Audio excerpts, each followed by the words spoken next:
¿Sabías que el 80% de los fumadores quieren dejar de fumar y no saben cómo lograrlo? En la Asociación Argentina de Tabacología tenemos un equipo de expertos que pueden ayudarte. Visítanos en asat.org.ar y encontrá el mejor tratamiento para vos. Juntos podemos lograrlo.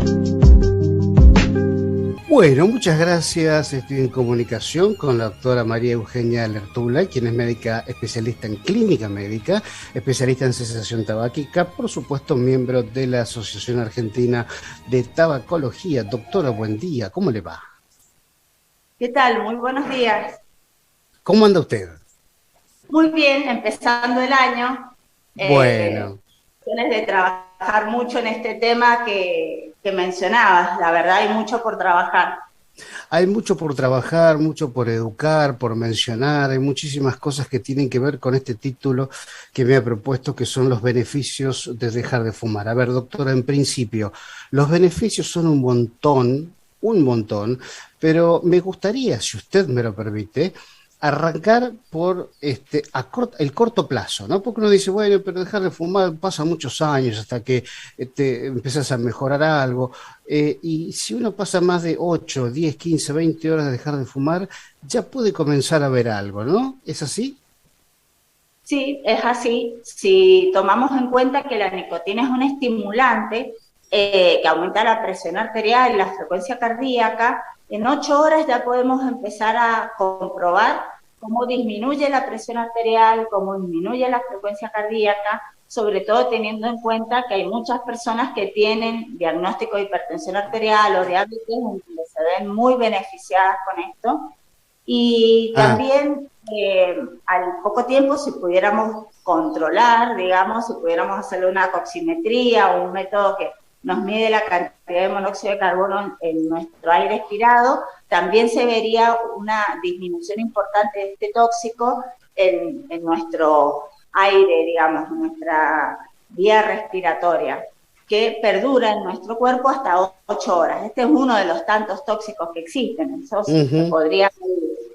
Y si empezamos a ver también en 2 a 3 semanas cómo mejora el sentido tanto del gusto como del olfato, porque se empiezan a desinflamar las células, sobre todo que nos dan la percepción del gusto, de los sabores y también de los olores. Eso es algo que los pacientes nos mencionan muy claramente al momento de dejar de fumar, ¿no? Esta nueva percepción que antes ya se habían adaptado a otro nivel de percepción de sabores y de olores, y cómo esto mejora rápidamente. Claro. Pero también, como vos decís, a las 2 o 3 semanas, nosotros le decimos suba una escalera al inicio del tratamiento, 1 o 2 pisos, y vuélvalo a hacer a la semana de dejar de fumar, y empiezan a notar cómo mejora su capacidad respiratoria, su capacidad de respuesta al ejercicio. Eso es algo muy notorio en la mayoría de los tratamientos. Y después, a largo plazo, como vos decís, también empiezan a disminuir las infecciones respiratorias.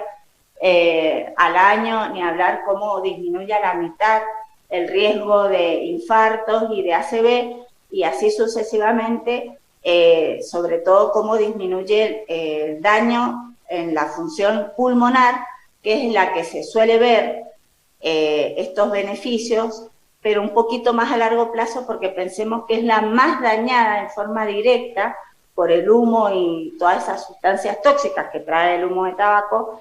Entonces tarda un poquito más en verse la mejoría. La sensación de mejora ante la respuesta al ejercicio sí se ve prontamente, pero el tema inflamatorio nos lleva un poquito más de tiempo.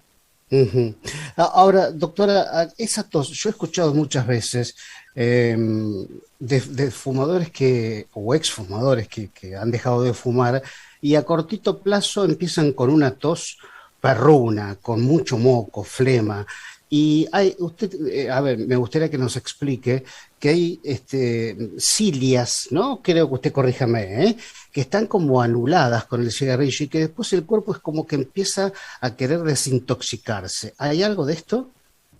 efectivamente lo normal para nuestro buen funcionamiento respiratorio es que tengamos como estos pelitos, son tal cual, para que tengamos una idea, tanto en todo el epitelio, en toda esta parte que está en contacto con el aire directamente, tanto en la nariz como en las vías respiratorias en general, y que se encuentran inflamados y atrofiados, esto es decir, que no están cumpliendo su función mientras se está fumando. A medida que se deja de pasar estas sustancias irritantes, se empiezan a desinflamar y empiezan a funcionar, pero como en una forma, vamos a decir, desequilibrada, digamos. Que habitualmente producen cierta cantidad de moco o una sustancia fluida que permite la limpieza natural de las vías respiratorias, empiezan a actuar en forma un poco caótica, por decir así,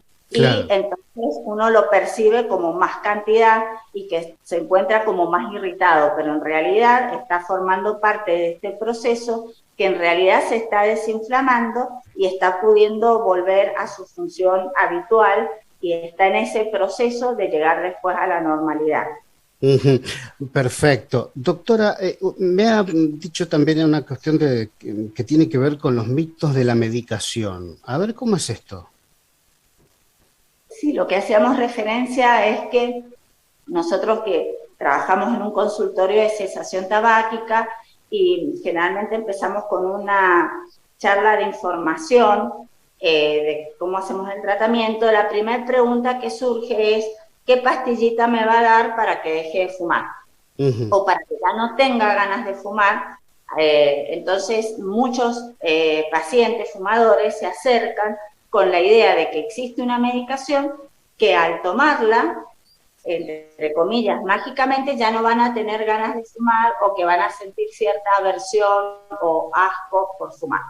Lamentablemente esa medicación no existe. Existe, sí, medicación disponible, que es toda la terapia de sustitución de nicotina, por ejemplo, los parches de nicotina, los chicles de nicotina, los comprimidos dispersables de nicotina, un spray nasal de nicotina y una medicación llamada bupropión, que es un antidepresivo leve. Esta medicación va a actuar justamente en la zona del cerebro en donde la nicotina produce la adicción, tapando los receptores, que son como boquitas donde la nicotina se unía, sí. Y por lo tanto, básicamente lo que va a producir es una disminución de los síntomas de abstinencia. ¿Qué son los síntomas de abstinencia? Son estos síntomas bastante molestos para algunas personas que aparecen al disminuir por lo menos al 50% la cantidad de cigarrillos que se están fumando habitualmente. Estos síntomas pueden ir desde dolor de cabeza, irritabilidad, dificultad para dormir, temblores de manos, palpitaciones, a veces aumento de apetito, como les decía, cambio de humor.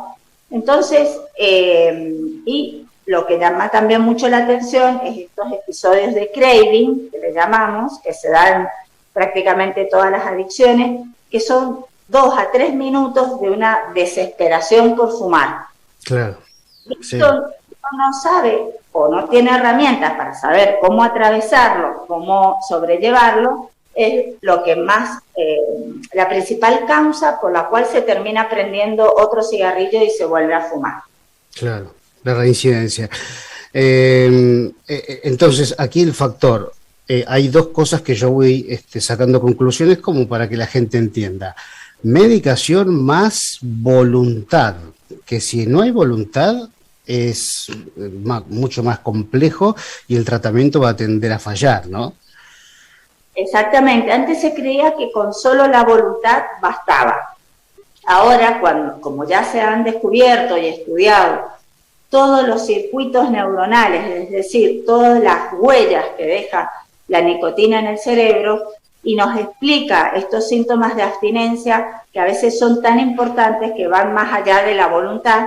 Hay algunos pacientes, hablemos sobre todo aquellos fumadores de más de 20 cigarrillos por día, de más de 20 años de fumador, que se benefician muchísimo con la medicación. son aquellos que le aumenta hasta por 3 veces o 4 veces las chances de éxito en el tratamiento. Estos pacientes que tienen más adicción física o cerebral, por decir así, se benefician mucho con la medicación, pero la medicación va a venir no a empezar a que tenga ganas de dejar de fumar, sino va a venir a tratar estos síntomas de abstinencia que la van a hacer mucho más llevadero al proceso de dejar de fumar, pero que no es el puntapié inicial.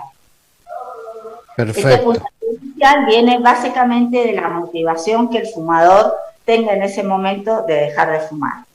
Bien, la bien. La medicación va a ser una herramienta muy potente, pero una herramienta más en el proceso de dejar de fumar.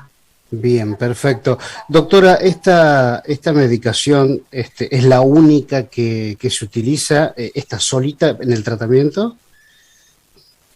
En realidad tenemos 2 tipos de medicación, una como te nombraba en forma de comprimido, que es un antidepresivo leve que se denomina bupropión, y después tenemos todas las herramientas que derivan de la nicotina, en diferentes formas, como decía, en parches, en chicles, en comprimidos o en spray nasal.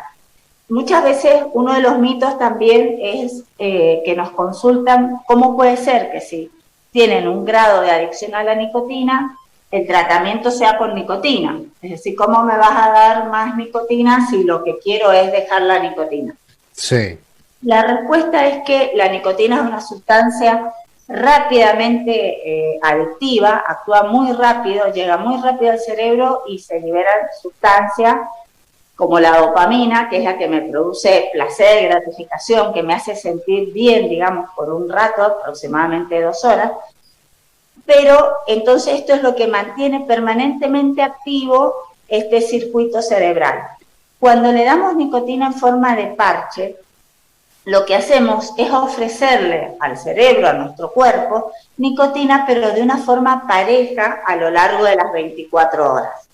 Al darlo en forma pareja, si me permitís la expresión, entre comillas, estas estas boquitas quedan como atontadas, como a medio ocupar, digamos. Entonces, estas sustancias que se liberaban cuando entraba la nicotina de las pitadas del cigarrillo, ahora ya están en cierta forma inundando el cerebro y a su vez si llegara la nicotina, porque esa persona está fumando, se encuentran los receptores ya medianamente ocupados. Entonces no es tanto el impacto de estas sensaciones cuando está fumando y permite que no tenga tantos síntomas de abstinencia. Entonces es como decir, si fumo ya me encuentro ocupado los espacios. Cuando llega la nicotina del cigarrillo, ya me encuentro estos espacios ocupados a nivel cerebral, estos receptores, y la sensación es menos satisfactoria, y si dejo de fumar y puedo empezar a pasar más de 2 horas, 3 horas sin fumar, los síntomas de abstinencia son mucho menores. Claro, ese debe ser uno de los principales miedos, ¿no? Del fumador, de decir, ¿qué hago con estos momentos después de comer, con el café, con el mate, con la reunión de amigos? ¿Cómo hago para contener esas ganas? Bueno, para eso está la medicación y todo lo que está explicando la doctora, ¿no? Para todo hay algo para hacer con respecto a eso, ¿no? Y ni hablar que es ganar salud, eso ni más ni hablar de eso, ¿no? Sí, realmente nosotros intentamos explicar que en este proceso de dejar de fumar se tienen que utilizar varias herramientas en forma simultánea. La medicación de base, sobre todo para este tipo de fumadores que te decía, cuando fuman más de 15 cigarrillos por día o llevan fumando más de 10 años, pero también algunas estrategias que les llamamos cognitivo-conductuales, quiere decir que les explicamos el porqué y cómo modificar algunas conductas para engañar, entre comillas, a esta parte del cerebro que quiere seguir repitiendo más de lo mismo, que es lo que aprendió, es lo que se siente cómodo, seguro y es lo que le gusta. Entonces, lo que le solicitamos es que, o le sugerimos, que en los momentos después de almuerzo, cuando se termina el trabajo, cuando llegan a la tardecita en la casa y a lo mejor fuman lo que no fumaron durante el día porque no podían fumar en el trabajo, etcétera, empiecen a cambiar el lugar en donde fumaban, cambiar de lugar los muebles, cambiar las rutinas, no hacer sobremesas, disponer, limpiar su casa, declararla libre de humo, empezar a fumar afuera de la casa sí o sí, fuera de los espacios cerrados. Esos pasos, esos segundos entre el sillón donde siempre fumaban y pasar a fumar en el balcón, en el patio, la vereda, les permite realmente reconsiderar si realmente necesitan ese cigarrillo o simplemente lo están fumando por, entre comillas, hábito o porque siempre lo hacían en ese horario. Claro. Entonces, Sí. tratamos de ver el automatismo. Claro, totalmente. Sobre todo, digo, en invierno, ¿no? Aquellas personas que están con la voluntad de dejar de fumar o en tratamiento, primero empezar a fumar afuera. Y después, bueno, eso de saber que alguien lo está presionando o él mismo se presiona para ir a fumar afuera, con frío, y decir, bueno, tenía sentido. Bueno, también la cuestión psicológica también cunde un tema muy importante en la parte del tratamiento, ¿no? Doctora, bueno, la verdad, siempre nos quedan temas para conversar, este es un tema súper extenso, pero por último le consulto, hay, valga el juego de palabras, ¿no? ¿Hay consultas? La gente, ¿usted cree que dentro de su práctica diaria para dejar de fumar, usted ve pacientes con ganas por lo menos de dejar de fumar? Los que llegan a los consultorios específicos de cesación tabáquica generalmente son pacientes que están decididos para dejar de fumar. Uh-huh. Hay otro grupo que vienen porque son derivados por sus médicos, ya sea de cabecera, sobre todo cardiólogos o diabetólogos, que ya tienen una patología, que han estado internados, que ya han tenido un infarto o una ACV, y vienen muy motivados por el miedo, por decir, uh-huh, de volver a pasar por la misma situación y que han tenido una situación ya sea de internación, etcétera, que los motiva a no volver a lo mismo. Y por otro lado tenemos otros grupos que son aquellos que quieren dejar de fumar como una forma más de incorporar hábitos saludables, como empezaron ya a cuidarse con la alimentación, a empezar a hacer actividad física, y quieren dejar de fumar, entre comillas, en forma preventiva, para justamente no enfermar. Generalmente llegan en forma motivada. Hay otro pequeñísimo grupo en donde a veces le sacó el turno a la esposa o el esposo o el hijo, porque quieren que su papá, su esposa, etcétera, dejen de fumar, y realmente el fumador llega al consultorio un poco obligado por la familia, que no es el caso ideal, porque acá necesitamos lo que vos nombrabas, la voluntad y la motivación propia para hacer este esfuerzo. Nosotros le podemos ayudar, acompañar, pero realmente este trabajo lo hace el paciente. Doctora María Eugenia Lertula, muchísimas gracias por su buena onda, su buena predisposición para con nosotros. Muchísimas gracias. Bueno, muchas gracias a ustedes, muy feliz año, y aconsejar a todos los fumadores que entre más rápido hagan algún intento serio, mejor para ellos, y que hay muchos profesionales que están dispuestos a ayudarlos. En ASAT pueden encontrar una lista de profesionales que están en todo el país dispuestos a ayudarlos a dejar de fumar. Ahí está. Doctora, lo mismo para usted, que tenga un hermoso día. Gracias, igualmente. Ahí estuvo con nosotros la doctora María Eugenia Lertula, médica especialista en clínica médica y en cesación tabáquica. Bueno, miembro, por supuesto, de la Asociación Argentina de Tabacología, donde podés ingresar en la página y ver todos los profesionales que hay, y el que esté más cerca tuyo, o consultá, manda un mail, no cuesta nada. Nos vamos a una pausa, querido Juan. Mensaje al 11 58 87 22 22. Ya venimos. ¿Sabías que el 80% de los fumadores quieren dejar de fumar y no saben cómo lograrlo? En la Asociación Argentina de Tabacología tenemos un equipo de expertos que pueden ayudarte. Visítanos en asat.org.ar y encontrá el mejor tratamiento para vos. Juntos podemos lograrlo.